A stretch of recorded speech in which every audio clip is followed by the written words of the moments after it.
The year is 1470. 23 women kneel in prayer as an empire approaches their gates. What happens next will be buried for 5 centuries until archaeologists break through a sealed wall and discover crosses scratched into stone. This is their story. In the mountains of Thessaly, a bell rings one final time across a valley. Inside the convent of St. Catherine, the sisters move through their morning prayers, unaware that this day will change everything. Outside the stone walls, the horizon bleeds red with Ottoman banners. Sister Eleni, the abbess, clutches a silver crucifix 3 generations old. Her hands tremble, but not from fear. She knows what's coming. What you're about to hear isn't found in standard history books. It's been pieced together from missionary letters, Ottoman military records, and a hidden chamber discovered beneath Topkapi Palace in 2011. This is the story of what empires do when they try to erase people, and what happens when those people refuse to disappear. To understand what happened to these nuns, you need to understand the empire that consumed them. 17 years earlier, Constantinople had fallen, the jewel of Christendom, standing for over 1,000 years, gone in 53 days of cannon fire. The Hagia Sophia was stripped of its crosses within hours, its mosaics plastered over, its bells melted down. Within a week, the call to prayer echoed from domes where hymns had sung for 9 centuries. Sultan Mehmed II understood something most conquerors don't. You don't defeat a people by killing them. You defeat them by erasing who they were. Every church bell still ringing, every monastery still standing, every cross casting shadows on conquered soil. These were acts of defiance, proof that the old world refused to die. So the Sultan made a decision. If they will not convert, they will disappear. Not through massacre. Massacre creates martyrs, and martyrs inspire resistance. The Ottomans perfected something far more elegant, something that left no songs, no stories, no memory. Erasure. By 1470, this strategy had been tested across the empire. Greek monasteries, Serbian convents, Armenian churches. They didn't burn them all. They converted some, abandoned others, but the pattern was always the same. First came the offer, then came the silence. The convent of St. Catherine perched on a hillside in Thessaly, far from any garrison or ally. These weren't warriors. They were women who had spent their lives in silence and prayer. Their weapons were rosaries. Their armor was faith. Sister Eleni had been abbess for 12 years. She came to the convent not to escape the world, but to make sense of it after attending the sick in a village swallowed by plague in 1448. Sister Magdalena was 19. She had taken her vows only 2 years before, after her family was killed in a raid. The convent was the only place she had felt safe since. Sister Theodosia was 70. She had outlived 2 abbesses, an emperor, and more wars than she could count. She had stopped fearing death decades ago. None of them had ever faced this. The first cannonball hits just after dawn. It doesn't strike the chapel, it strikes the bell tower. Stone explodes into the air. The bell that has rung every morning for 140 years shatters mid-swing, and the pieces rain down onto the courtyard where the sisters grow herbs for healing. Sister Eleni doesn't scream. She stands, crucifix raised high, and begins to sing. The Kyrie eleison, Lord have mercy. One by one, the others join her. 23 voices rising against the roar of an empire. But empires don't listen to songs. By midday, the gates are breached. Ottoman soldiers pour into the courtyard, not with swords drawn, but with ledgers, quills, inkpots. They move through the convent like clerks, not conquerors, counting, recording, cataloging. Because to the Ottomans, these women aren't people, they're assets. A translator steps forward and reads from a scroll. By order of Sultan Mehmed II, All subjects must submit to the authority of the Sublime Porte. Those who convert will be granted protection. Those who refuse will face the consequences of rebellion. Sister Eleni steps forward, her face calm, almost serene. She speaks in Greek so clear that everyone understands. Tell your Sultan that we have already given our lives to a king. We have nothing left to surrender. The officer in charge, Hassan Pasha, whose name appears in Ottoman military records from the 1470 Thessalonian campaign, doesn't respond with anger. He responds with something far more chilling, a smile, because he knows something the nuns don't yet understand. The Ottomans have perfected the art of breaking people without killing them. That night, the women are locked inside their own chapel. No food, no water. Just darkness and the sound of soldiers outside, laughing, eating, living. Two younger sisters begin to weep in the corner, but Sister Magdalena, barely 20 years old, begins to whisper a psalm. "The Lord is my shepherd, I shall not want." Then another, "Though I walk through the valley of the shadow of death, I will fear no evil." Slowly, the weeping stops. This is the moment the Ottomans underestimated them. These women had spent their entire lives preparing for suffering, fasting, vigils in the cold, hours of silence. What the soldiers saw as torture, the nuns saw as their daily discipline. On the second day, the doors open. A servant enters with bread and water, real food, clean water. He sets it down without a word and leaves. The nuns stare at it. Their throats are dry, their stomachs hollow. The younger sisters look to Eleni with desperation in their eyes. Sister Theodosia, the eldest, speaks first. "They want us to take it, to feel gratitude, to soften." Eleni nods. "Then we fast." They don't touch the food. By the third day, their lips are cracked and bleeding. Their hands shake. The younger sisters can barely stand, but they don't break. Hassan Pasha watches from the courtyard, impressed and frustrated, but respect doesn't change strategy. On the third day, Hassan himself enters. "You are not criminals. You are not enemies. You are simply mistaken. The Sultan is merciful. He offers you new lives, new names, protection. All you must do is speak the words. Or you can come with us to Constantinople. There, the Sultan himself will hear your case. Perhaps he will be moved by your conviction." He pauses, but the road is long and the weak do not survive it. It's not a threat, it's a promise. Sister Eleni looks at her sisters. Some are barely conscious, some are praying with their eyes closed. She turns back to Hassan. "We will walk." The smile returns to his face.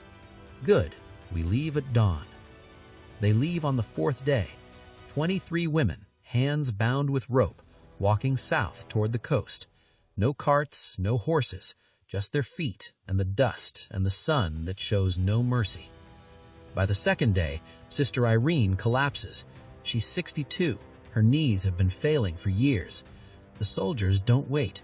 Sister Magdalena and Sister Anna lift her between them and carry her for the next 3 miles. When they finally stop for the night, Irene is unconscious. By morning, she's gone. They bury her by the roadside with their hands. No tools, no ceremony, just dirt and whispered prayers. Hassan Pasha makes a note in his ledger, 22 remaining. On the fourth day, Sister Callista, who hasn't spoken since the siege, simply stops walking. She sits down in the middle of the road, closes her eyes, and doesn't get up. They leave her there. By the time they reach the port of Volos 7 days later, only 18 remain. But something happened on that road that the Ottomans didn't anticipate. The nuns stopped weeping, stopped begging. They walked in silence. But it wasn't the silence of defeat. It was the silence of women who had already made their choice.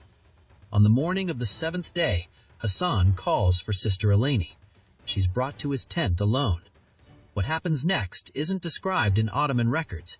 It's described in a letter from a Venetian merchant discovered in 2003 in the archives of Dubrovnik. He writes, "I saw them bring her back at dawn. She could not walk. Her eyes, God forgive me, Her eyes were open, but she was not inside them anymore.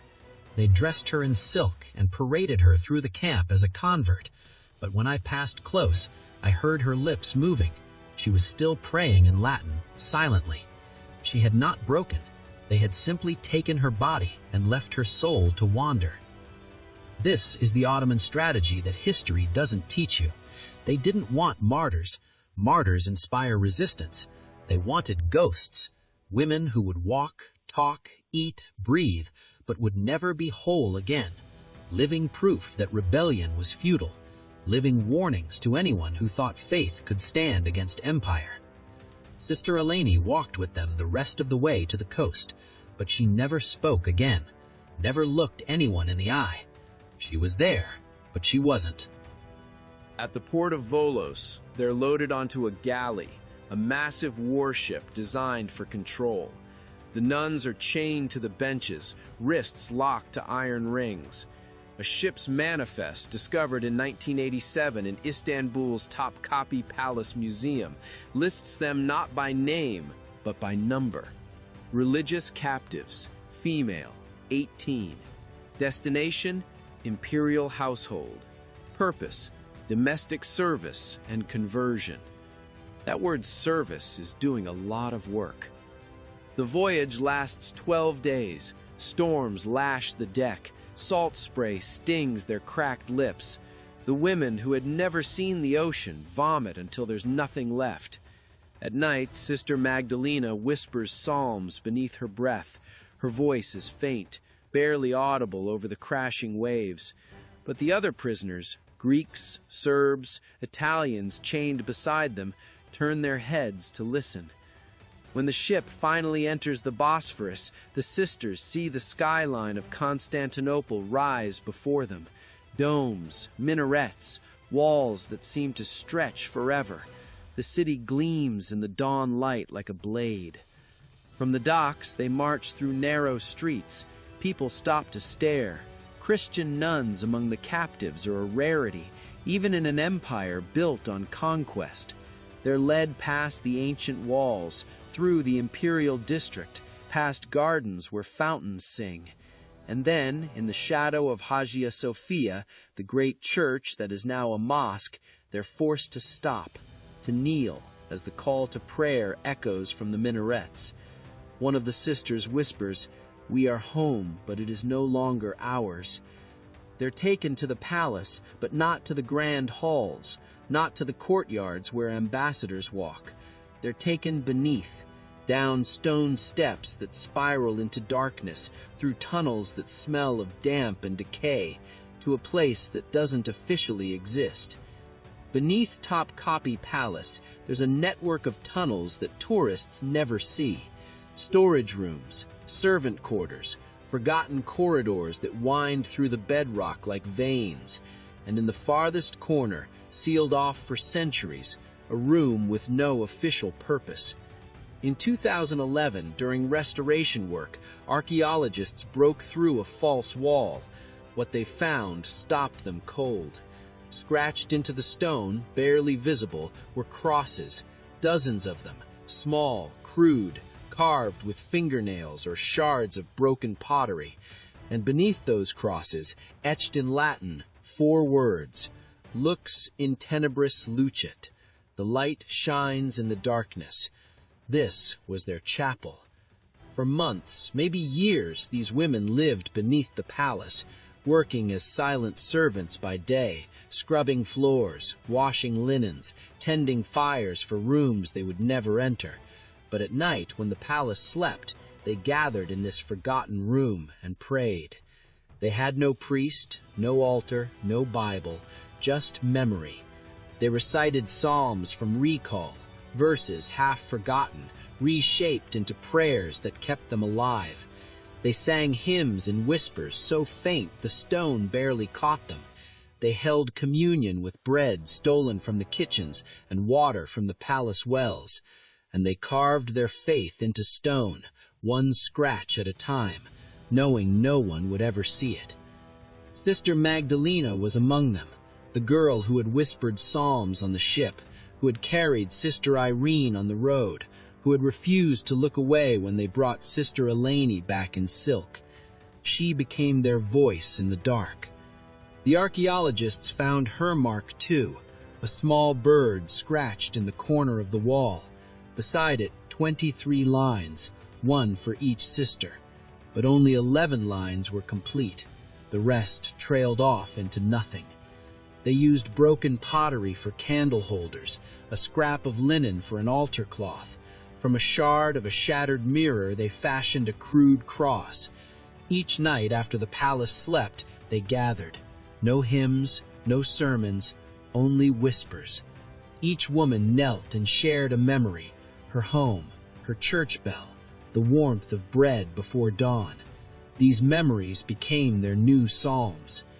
A Venetian prisoner held in the palace for ransom in 1478 wrote of strange voices echoing beneath the harem, women singing in Latin to a god not of this empire. For centuries, historians dismissed it as superstition, until they found the chapel. But here's what breaks your heart. The crosses stop. Halfway through the wall, the scratches become erratic, desperate. The lines deepen as if carved with more force, more urgency. Then, nothing. Ottoman records from 1482 mentioned a cleansing of the palace staff under the new sultan. Anyone deemed unproductive or resistant was removed. No details, no names, no burial sites. Just one line in a ledger written in neat Ottoman script. Disposed. The nuns of St. Catherine vanished from history. 18 women who had walked 7 days through hell, who had crossed the sea in chains, who had carved prayers into stone in the dark. Gone. But their chapel remained. A French diplomat in 1712 wrote about a rumor among the older palace servants that on certain nights, if you stood in the lower halls, the air would grow cold, and if you listened closely, you could hear women singing in Latin. He dismissed it as superstition, the foolish beliefs of uneducated servants. But the walls don't lie. In 2011, when the archaeologists examined the chapel more closely, they found traces of wax, not from Ottoman candles, but from an older source, mixed with herbs, the kind of candles nuns made in convents, which means they kept their vigil for longer than anyone thought possible. Months, maybe years, carving crosses, whispering prayers, refusing to disappear. Sister Magdalena's bird was the last mark on the wall. Beside it, scratched so faintly it almost wasn't there, 2 words in Greek: "We endure." But the truth is, they didn't just endure, they left something behind that empires couldn't erase. A room full of crosses, a prayer carved in stone, proof that faith could survive where walls and chains could not. The Ottoman Empire lasted until 1922, 600 years of conquest and power. But in the end, it was those scratches on the wall that survived. Not the Sultan's decrees, not Hassan Pasha's ledgers, not the silk they dressed Sister Eleni in. Just 4 Latin words carved by women the world forgot. Lux in tenebris lucet. The light shines in the darkness, and the darkness has not overcome it. So why does this story matter? Because it's not about religion. It's not even about the Ottomans. It's about what power does when it tries to erase people, and what happens when those people refuse to disappear. Think about it. An empire with armies, cannons, endless resources, and the will to reshape the world against women with nothing but fingernails and faith. And the women won. Not in the way empires measure victory. They didn't reclaim their convent. They didn't convert their captors. They didn't live to see freedom, but they left a mark. History is written by the victors, but memory is written by the survivors. And sometimes survival looks like a cross carved in the dark where no one was supposed to see it. A prayer whispered in a language the conquerors tried to silence. A bird scratched into stone to remember the sisters who fell. The philosopher Soren Kierkegaard once wrote, "Life can only be understood backwards, but it must be lived forwards." These women lived forward into darkness. They walked 7 days knowing they might not survive. They crossed the sea in chains, knowing what waited on the other side. They descended into tunnels beneath a palace, knowing they might never see sunlight again. But they carved their prayers anyway, trusting that someone, someday, would look backward and find them. You just did. The nuns of St. Catherine were meant to disappear. That was the plan. Erase them, break them, turn them into ghosts or footnotes. But they didn't disappear. They're still here, in those crosses, in that Latin phrase, in the chapel that archaeologists found 500 years later. And now they're here with you, because you listened, because you remembered, because you refused to let their silence be the final word. Lux in tenebris lucet. The light shines in the darkness, and the darkness has not overcome it.